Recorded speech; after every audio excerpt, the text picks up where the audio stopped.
ಮಾರನೆಯ ದಿನ ಹೊಸ ಮುಂಜಾವು.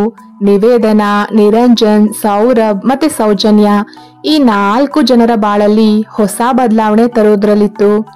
ಅಂದು ಬೆಳಿಗ್ಗೆ ತನ್ನ ಗೆಳತಿಯರಿಗಿಂತ ಮೊದಲೇ ಎದ್ದ ಸೌಜನ್ಯ ಇಂದು ತಾನೇ ಅವ್ರೆಲ್ರಿಗೂ ಕಾಫಿ ಮಾಡಿಕೊಟ್ಟು ತಿಂಡಿಯನ್ನ ಸಹ ನಾನೇ ಮಾಡ್ತೀನಿ ಅಂತ ಮೊದಲಿನಂತೆ ಉತ್ಸಾಹದಿಂದ ಹೇಳಿದಾಗ ಆಶ್ಚರ್ಯ ತೋರೋ ಅವಳ ಗೆಳತಿಯರು, ಏನಾದ್ರೂ ವಿಶೇಷನಾ ಸೌಜು? ಎಷ್ಟು ದಿನ ಯಾವ ಕೆಲಸ ಹೇಳಿದ್ರು ಕಳ್ಳ ನೆಪ ಮಾಡ್ಕೊಂಡು ಫೋನ್ ಹಿಡ್ಕೊಂಡು ಆಚೆ ಕೆಲಸ ಮಾಡ್ತೀನಿ ಅಂತ ನಮ್ಮೆಲ್ಲರಿಂದ ದೂರ ಹೋಗ್ತಾ ಇದ್ದೆ.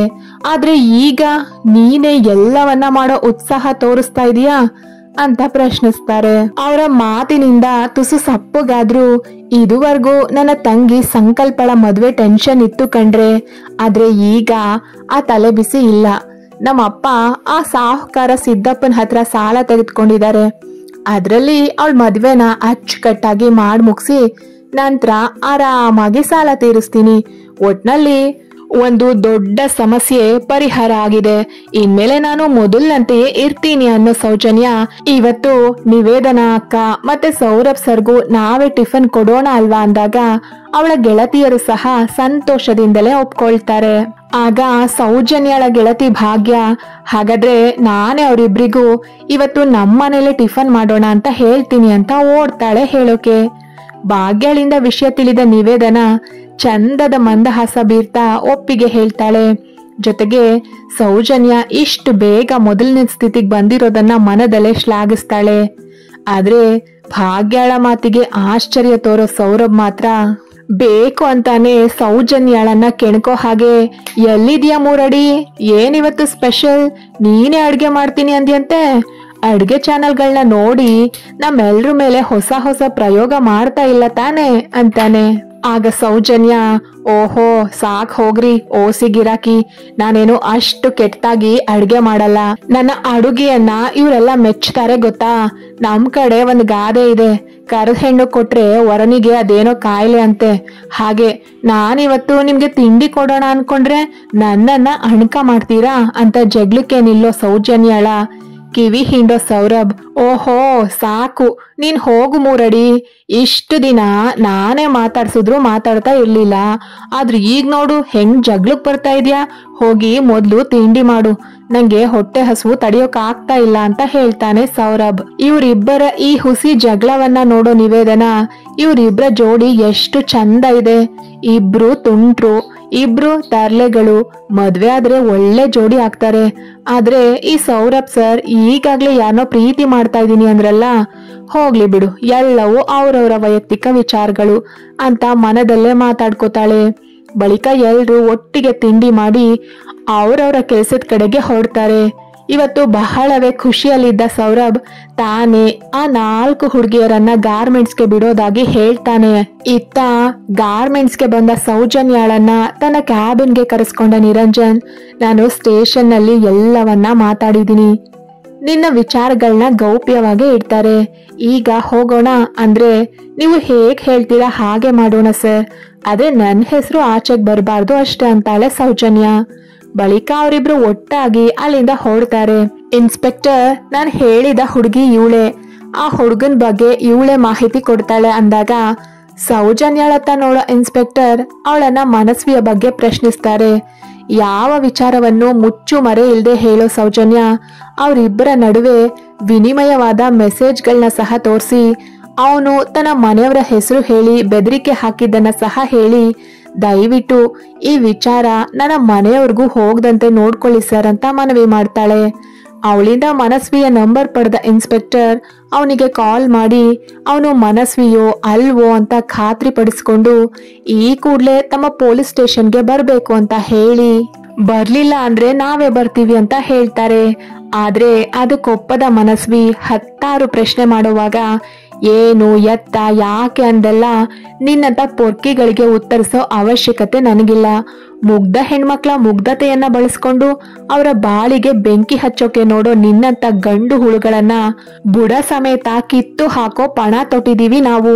ಹಾಗಾಗಿ ಒಳ್ಳೆ ರೀತಿಯಲ್ಲಿ ಹೇಳ್ತಾ ಇದ್ದೀನಿ, ಮರ್ಯಾದೆಯಾಗಿ ಇನ್ನು ಅರ್ಧ ಗಂಟೆ ಒಳಗಡೆ ನೀನು ನನ್ನ ಸ್ಟೇಷನ್ ಅಲ್ಲಿ ಇರ್ಬೇಕು. ಇಲ್ಲ ಅಂದ್ರೆ ನೀನು ಎಲ್ಲಿದೆಯೋ ಅಲ್ಲಿಗೆ ಬಂದು ನಾಯಿಗೆ ಹೊಡೆದಂತೆ ಹೊಡೆದು ಊರಿಡೀ ಮೆರವಣಿಗೆ ಮಾಡಿ ಸ್ಟೇಷನ್ಗೆ ಎಳ್ಕೊಂಡ್ ಬರ್ತೀನಿ ಅನ್ನೋ ಎಚ್ಚರಿಕೆಯನ್ನ ಕೊಡ್ತಾರೆ ಪೊಲೀಸರು.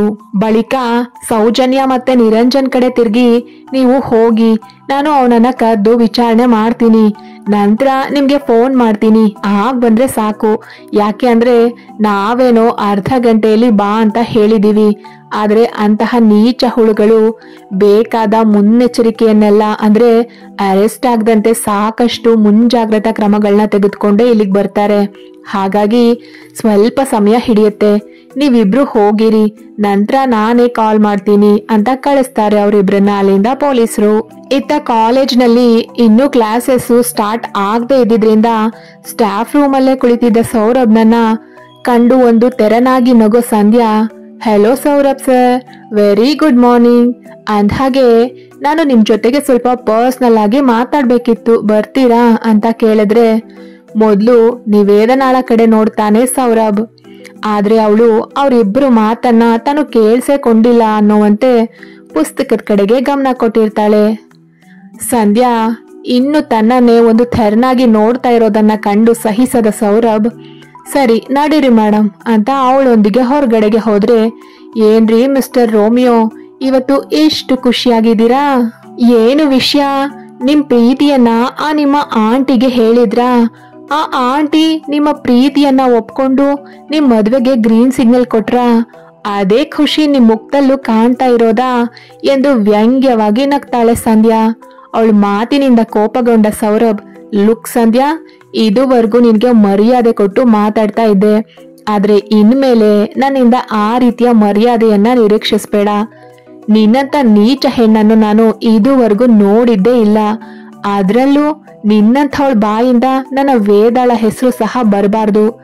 ಅಂತಹ ನೀತಿಗೆಟ್ಟ ಹೆಣ್ಣು ನೀನು. ನಮ್ಮಿಂದ ನಮ್ಮ ವಿಚಾರಗಳಿಂದ ದೂರವೇ ಇದ್ಬಿಡು, ಅದೇ ನಿನಗೂ ಒಳ್ಳೇದು ಅಂತ ಜೋರು ಮಾಡ್ತಾನೆ ಸೌರಭ್ ಸಂಧ್ಯಾಗೆ. ಆಗ ಸಂಧ್ಯಾ, ಅಬ್ಬಬ್ಬಾ, ಆಂಟಿಗೇನಾದ್ರೂ ಹೇಳಿದ್ರೆ ನಿಮ್ಗೆ ಎಷ್ಟು ಬೇಗ ಕೋಪ ಬರುತ್ತೆ ಸೌರಭ್. ಆ ಆಂಟಿ ಹತ್ರ ನಿಮ್ಗೆ ದುಃಖವಾಗತ್ತೆ ಅಲ್ವಾ? ಅವಳಿಗಿಂತ ನಾನು ಯಾವ್ದ್ರಲ್ಲಿ ಕಮ್ಮಿ ಇದ್ದೀನಿ ಎಂದು ನನ್ನ ಕಡೆಗೆ ಕಣ್ ಹಾಯಿಸದ ನೀವು ಅವಳ ಹಿಂದೆ ಹೋಗ್ತಾ ಇದ್ದೀರಾ.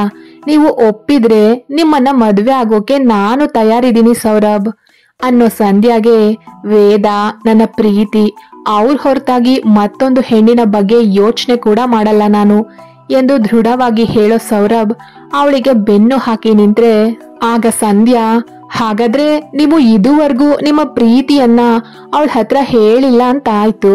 ಹೋಗ್ಲಿ ಬಿಡಿ, ನಿಮ್ ಕೆಲ್ಸವನ್ನ ನಾನು ಸುಲಭ ಮಾಡ್ತೀನಿ. ನಾನೇ ಈಗ್ಲೇ ಹೋಗಿ ನಿಮ್ ಪ್ರೀತಿ ಬಗ್ಗೆ ಅವ್ರ ಹತ್ರವೇ ಹೇಳ್ತೀನಿ ಅನ್ನೋ ಸಂಧ್ಯಾ ಮುಂದೆ ಹೋದ್ರೆ, ಅವಳ ಕೈಯನ್ನ ಬಲವಾಗಿ ಹಿಡಿದು ತಿರುಚುವ ಸೌರಭ್, ಸರಿ ನೀನ್ ಹೋಗಿ ನನ್ ಪ್ರೀತಿ ಬಗ್ಗೆ ಹೇಳು. ನಮ್ಮಿಬ್ರನ್ನ ಆ ರೂಮಲ್ಲಿ ಕೂಡಿ ಹಾಕೋಕೆ ಕುಮಾರ್ಗೆ ದುಡ್ಡು ಕೊಟ್ಟಿದ್ದು ನೀನು ಮತ್ತೆ ಗಿರಿಧರ್ ಅನ್ನೋ ಸತ್ಯವನ್ನ ನಾನು ಯಾರಾದ್ರೂ ಹೇಳ್ತೀನಿ ಅಂತ ಈ ಬಾರಿ ತಾನು ಕೂಡ ವ್ಯಂಗ್ಯವಾಗಿ ಹೇಳ್ತಾನೆ ಸೌರಭ್. ಸೌರಭ್ ಮಾತಿಗೆ ದಂಗಾದ ಸಂಧ್ಯಾ, ಇದೆಲ್ಲ ಸುಳ್ಳು, ಹಾಗಂತ ಯಾರ್ ಹೇಳಿದ್ದು ಅಂತ ಕೇಳಿದ್ರೆ, ಯಾರೋ ಹೇಳಿದ್ರು, ಅದೆಲ್ಲ ನಿನಗ್ ಬೇಡದ ವಿಷಯ. ಇವತ್ತೊಂದಿನ ಅದ್ ಎಷ್ಟ್ ಹಾರಾಡ್ತೀಯೋ ಹಾರಾಡು, ನಾಳೆ ಹಾರಾಡೋದಕ್ಕೆ ನಿನ್ನ ರೆಕ್ಕೆ ಪುಕ್ಕಗಳು ಇರೋದಿಲ್ಲ ಅಂತ ಕೋಪದಲ್ಲಿ ನುಡಿದ ಸೌರಭ್ ಅವಳ ಕೈಯನ್ನ ಬಿಟ್ಟು ಪುನಃ ಸ್ಟಾಫ್ ರೂಮ್ ಕಡೆಗೆ ಬರ್ತಾನೆ. ಆದ್ರೆ ಸೌರಭ್ನ ಈ ನಡೆಯಿಂದ ಸಂಧ್ಯಾಳ ಕೋಪದ ಬೆಂಕಿಗೆ ಮತ್ತಷ್ಟು ತುಪ್ಪ ಸುರಿದಂತಾಗಿತ್ತು. ಅದೇ ಕೋಪದ ಉರಿಯಲ್ಲೇ ಬಂದವಳು ನಿವೇದನಾಳನ್ನೇ ನೋಡ್ತಾ, ನಿವೇದನಾ ಮೇಡಮ್, ನಾನು ನಿಮ್ಮಲ್ಲಿ ಒಂದ್ ಪ್ರಶ್ನೆ ಕೇಳ್ಬೇಕಿತ್ತು ಅಂದ್ರೆ ಸೌರಭ್, ನಿವೇದನಾ ಸೇರಿದಂತೆ ಉಳಿದವರು ಸಹ ಅವಳ ಕಡೆಗೆ ನೋಡ್ತಾರೆ. ಏನಿಲ್ಲ ಮೇಡಮ್, ನನ್ಗೆ ಗೊತ್ತಿರೋ ಒಬ್ಬ ಹುಡುಗ ಅಂದ್ರೆ ನನ್ನ ಫ್ರೆಂಡ್, ಅವನಿಗಿಂತ ವಯಸ್ಸಲ್ಲಿ 6-7 ವರ್ಷ ದೊಡ್ಡ ಹೆಂಗಸನ್ನ ಪ್ರೀತಿ ಮಾಡ್ತಾ ಇದ್ದಾನೆ. ಅಲ್ದೆ ಆ ಹೆಂಗಸಿಗೆ ಈಗಾಗ್ಲೇ ಮದ್ವೆ ಆಗಿದೆ, ಆದ್ರೆ ಗಂಡ ಇಲ್ಲ, ಮಕ್ಳು ಸಹ ಇದ್ದಾರೆ. ಒಟ್ನಲ್ಲಿ ಅವಳು ವಿಧವೆ, ಮತ್ತೆ ವಯಸ್ಸಲ್ಲಿ ಅವನಿಗಿಂತ ದೊಡ್ಡವಳು. ನಾನು ಅವನಿಗೆ ಎಷ್ಟೆಷ್ಟೋ ಬುದ್ಧಿ ಹೇಳ್ದೆ, ಅವಳು ಬೇಡ, ಅವಳಿಗಿಂತ ಚಂದದ ಹುಡುಗಿ ನಿನ್ಗೆ ಸಿಗ್ತಾಳೆ ಅಂತ. ಆದ್ರೆ ಅವನು ಮಾತ್ರ ಒಪ್ತಾನೆ ಇಲ್ಲ, ಅವನಿಗೆ ಅವಳೇ ಬೇಕಂತೆ. ಆದ್ರೆ ಅವಳು ಸಹ ಒಪ್ಬೇಕಲ್ಲ ಎಂದು ಮಾತು ಮುಂದುವರಿಸ್ತಾ ಇದ್ದ ಸಂಧ್ಯಾಳನ್ನ ತಡೆಯೋ ನಿವೇದನಾ, ಈಗ ಈ ವಿಷಯಕ್ಕೂ ನನಗೂ ಯಾವ ಸಂಬಂಧ ಇದೆ ಸಂಧ್ಯಾ ಮೇಡಮ್? ನೀವ್ಯಾಕೆ ನಿಮ್ಮ ಗೆಳೆಯನ ಪ್ರೇಮ ಕಥೆಯನ್ನ ನನ್ನ ಹತ್ರ ಹೇಳ್ತಾ ಇದ್ದೀರಾ ಅಂತ ಪ್ರಶ್ನೆ ಮಾಡ್ತಾಳೆ.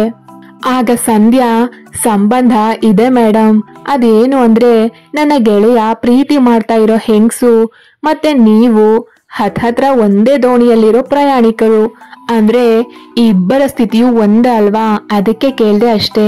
ಈಗ ನಿಮ್ಗೂ ಸಹ ಮದ್ವೆ ಆಗಿದೆ, 2 ಮಕ್ಳಿದ್ದಾರೆ, ಆದ್ರೆ ಗಂಡ ಇಲ್ಲ. ಒಂದ್ ವೇಳೆ ನಿಮ್ಗಿಂತ ವಯಸ್ಸಲ್ಲಿ ಚಿಕ್ಕ ಹುಡುಗನೊಬ್ಬ, ಚಿಕ್ಕ ಅಂದ್ರೆ ತೀರಾ ಚಿಕ್ಕ ಹುಡುಗ ಅಲ್ಲ, ನಿಮ್ಗಿಂತ 6-7 ವರ್ಷ ಚಿಕ್ಕವನು, ನಿಮ್ಮೆದುರು ನಿಂತು ಐ ಲವ್ ಯು ನಿವೇದನಾ, ನೀವು ನನ್ನನ್ನ ಮದ್ವೆ ಆಗಿ ಅಂದ್ರೆ ನೀವೇನ್ ಮಾಡ್ತೀರಾ, ಹೇಗೂ ನಿಮ್ಗೊಂದು ಬದುಕು ಸಿಕ್ತು ಅಂತ ಆ ಹುಡುಗನನ್ನ ಒಪ್ಕೊಳ್ತೀರಾ ಅಂತ ಇದ್ದ ಸಂಧ್ಯಾಳ ಮಾತನ್ನ ತಡೆಯುವಂತೆ ಆ ರೀತಿ ನನ್ನೆದುರು ಬಂದು ಹೇಳೋನ ಕಪಾಳಕ್ಕೆ ಬಾರಿಸಿ ಅವನ ದವಡೆ ಹಲ್ಲುಗಳನ್ನ ಉದುರಿಸ್ತೀನಿ ಅಂತ ಕೋಪದಿಂದ ದೃಢವಾಗಿ ಹೇಳ್ತಾಳೆ ನಿವೇದನಾ. ಅವಳ ಮಾತನ್ನ ಕೇಳಿ ಉಗ್ಳು ನುಂಗೋ ಸೌರಭ್ ಪೆಚ್ಚಾಗಿ ಹೋದ್ರೆ ಸಂಧ್ಯಾ ಮಾತ್ರ ಗರ್ವದಿಂದ ನಗ್ತಾಳೆ. ಅತ್ತ ಸೌಜನ್ಯ ಮತ್ತೆ ನಿರಂಜನ್ ಗಾರ್ಮೆಂಟ್ಸ್ಗೆ ಬಂದ 1 ಗಂಟೆಯ ನಂತರ ಮತ್ತೊಮ್ಮೆ ಅವರಿಬ್ಬರನ್ನ ಸ್ಟೇಷನ್ಗೆ ಕರೆಸ್ತಾರೆ ಇನ್ಸ್ಪೆಕ್ಟರ್. ಹಾಗೆ ಸ್ಟೇಷನ್ಗೆ ಬಂದ ಸೌಜನ್ಯಾಳ ಎದುರು ಮನಸ್ವಿಯನ್ನ ನಿಲ್ಸೋ ಇನ್ಸ್ಪೆಕ್ಟರ್, ಈ ಸ್ಕೌಂಡ್ರಲ್ನ ನಿಜವಾದ ಹೆಸರು ಮನಸ್ವಿ ಅಲ್ಲ, ಇವನು ಒಬ್ಬೊಬ್ರು ಹತ್ರ ಒಂದೊಂದು ಹೆಸರನ್ನ ಹೇಳ್ಕೊಂಡು ತಿರ್ಗೋನು. ಪೇಂಟಿಂಗ್ಗಳಿಗೆ ಮಾತ್ರ ಮನಸ್ವಿ ಅನ್ನೋ ಹೆಸರನ್ನ ಕೊಡೋ ಇವನು ಗಿಟಾರ್ ಕ್ಲಾಸ್ನ ಹುಡುಗಿರಿಗೆ ಕ್ರಿಸ್ಟೋಫರ್ ಅನ್ನೋ ಹೆಸರನ್ನ ಕೊಟ್ಟಿದ್ದಾನೆ. ಅಷ್ಟೇ ಅಲ್ಲ, ಇವನೇ ಡ್ರೈವಿಂಗ್ ಕಲಿಸೋ ಹುಡುಗಿಯರ ಬಳಿ ಇವನ ಹೆಸರು ರಶೀದ್. ಹೀಗೆ ಎಷ್ಟೋ ಹುಡುಗಿರ್ ಬಳಿ Abdul, Jalil, Hussain, Vincent, Robert, Johnson, Rakshit, Chandan ಹೀಗೆ 10 ಹೆಸರುಗಳನ್ನ ಬಳಸ್ಕೊಂಡು ಸಾಕಷ್ಟು ಹುಡುಗಿರಿಗೆ ಮೋಸ ಮಾಡಿದ್ದು ಅಲ್ಲದೆ ಕೆಲವು ಹುಡುಗಿರನ್ನ ದಾರುಣವಾಗಿ ಕೊಂದಿದ್ದಾನೆ ಅನ್ನೋದು ನಾವು ಇವನಿಗೆ ಕೊಟ್ಟ ಸಣ್ಣ ಪ್ರಮಾಣದ ನಮ್ಮ ಟ್ರೀಟ್ಮೆಂಟ್ ನಿಂದ ತಿಳಿದು ಬಂತು. ಒಂದ್ ವೇಳೆ ನಿರಂಜನ್ ಸರ್ ಬಾರದೆ ಹೋಗಿದ್ರೆ ನಿನ್ನನ್ನ ಸಹ ಕತ್ತರಿಸಿ ಚಿಕ್ಕ ಚಿಕ್ಕ ತುಂಡುಗಳನ್ನಾಗಿ ಮಾಡಿ ನಾಯಿಗಳಿಗೆ ಊಟ ಹಾಕ್ತಾ ಇದ್ದ ಅಂದ್ರೆ ಅವರ ಮಾತು ಕೇಳಿದ ಸೌಜನ್ಯಾಳಿಗೆ ನಿಂತಲ್ಲೇ ಬವಳಿಸಿ ಬಂದಂತಾಗಿ ಬೀಳುವಂತಾದಾಗ ಅವಳನ್ನ ಹಿಡಿದು ಸಂಭಾಳಿಸ್ತಾನೆ ನಿರಂಜನ್. ಕತೆ ಮುಂದುವರಿಯುತ್ತೆ. ಮತ್ತೆ ನಾನು ಒಬ್ರು ಕಮೆಂಟ್ ಮಾಡಿದ್ದನ್ನ ಓದ್ದೆ, ನೀವು ಮೊದಲು ಸೌಜನ್ಯನ ಸೌರಭ್ ಲವ್ ಮಾಡ್ತಾ ಇದ್ದಾನೆ ಅಂತ ಹೇಳಿದ್ರಿ, ಮತ್ತೆ ಯಾಕೆ ಸ್ಟೋರಿನ ರಿವರ್ಸ್ ಮಾಡಿದ್ದೀರಾ, ಅವರಿಬ್ರು ಪೇರ್ ಅಲ್ವಾ, ನೀವು ಮೊದ್ಲು ಹಂಗೆ ಹೇಳಿದ್ದು, ಕತೆನ ಸರಿಯಾಗಿ ಹಾಕಿ ಅಂತ ಒಬ್ರು ಕಮೆಂಟ್ ಮಾಡಿದ್ರು. ಬೇಕಿದ್ರೆ ನೀವು ಫಸ್ಟ್ ಎಪಿಸೋಡಿಂದ ಚೆಕ್ ಮಾಡಿ, ನನ್ಗೆಲ್ಲೂ ಹೇಳಿಲ್ಲ ಸೌಜನ್ಯ ಮತ್ತೆ ಸೌರಭ್ ಇಬ್ರು ಪೇರು ಪ್ಲಸ್ ಅವರಿಬ್ರು ಲವ್ ಮಾಡ್ತಾ ಇದ್ದಾರೆ, ಐ ಮೀನ್ ಸೌಜನ್ಯನ ಸೌರಭ್ ಲವ್ ಮಾಡ್ತಾ ಇದ್ದಾನೆ ಅಂತ ನನ್ಗೆಲ್ಲೂ ಹೇಳಿಲ್ಲ. ನಾನು ಮೊದಲನೇ ಎಪಿಸೋಡಲ್ಲಿ ಹೇಳಿದ್ದು ಸೌಜನ್ಯ ಸೌರಭ್, ನಿವೇದನಾ ಮತ್ತೆ ನಿರಂಜನ್ ಅವರಿಬ್ರದ್ದು ಏಜ್ ಗ್ಯಾಪ್ನ ನಾನು ಪ್ರೆಸ್ ಮಾಡಿ ಹೇಳಿದ್ದು ಬಿಟ್ರೆ ಸೌರಭ್ ಸೌಜನ್ಯನ ಲವ್ ಮಾಡ್ತಾ ಇದ್ದಾನೆ ಅಂತ ನಾನು ಎಲ್ಲೂ ಹೇಳಿಲ್ಲ. ನೀವು ಬೇಕಿದ್ರೆ ಒಂದ್ಸಲ ಚೆಕ್ ಮಾಡಿ ನೋಡಿ, ಮತ್ತೆ ಕತೆನ ನಾನು ಸರಿಯಾಗಿ ಹಾಕ್ತಿದ್ದೀನಿ, ಒಂದ್ಸಲ ನೀವು ಚೆಕ್ ಮಾಡಿ ನೋಡಿ, ನಾನು ಎಲ್ಲೂ ಹಾಗೆ ಹೇಳಿಲ್ಲ. ಮತ್ತೆ ಅವರವರ ಪೇರ್ ಅಂತಾನು ನಾನು ಎಲ್ಲೂ ಹೇಳಿಲ್ಲ. ನಾನು ಹೇಳಿದ್ದು ಅವರಿಬ್ರು ಏಜ್ ಗ್ಯಾಪನ್ನು ಎಲ್ರದೂ ಏಜನ್ನು ಮಾತ್ರ ಪ್ರೆಸ್ ಮಾಡಿ ಹೇಳಿದ್ದೀನಿ. ಮುಂದೆ ಈ ಸ್ಟೋರಿ ಬರುತ್ತೆ ಅಂತ ಹಿಂಗಾಗತ್ತೆ ಅಂತಾನೆ ಫಸ್ಟ್ ಏಜ್ ಗ್ಯಾಪನ್ನು ನಾನು ಪ್ರೆಸ್ ಮಾಡಿ ಹೇಳಿದಷ್ಟೆ. ನೀವು ಒಂದ್ಸಲ ಡೌಟ್ ಇದ್ರೆ ನೀವು ಚೆಕ್ ಮಾಡಿ. ಹಾಗೆ ಯಾರೆಲ್ಲ ಸಬ್ಸ್ಕ್ರೈಬ್ ಮಾಡ್ಕೊಂಡು ಸ್ಟೋರಿ ಕೇಳ್ತಾ ಇದ್ದೀರಾ ಅವರೆಲ್ರಿಗೂ ತುಂಬಾನೇ ಥ್ಯಾಂಕ್ಸ್.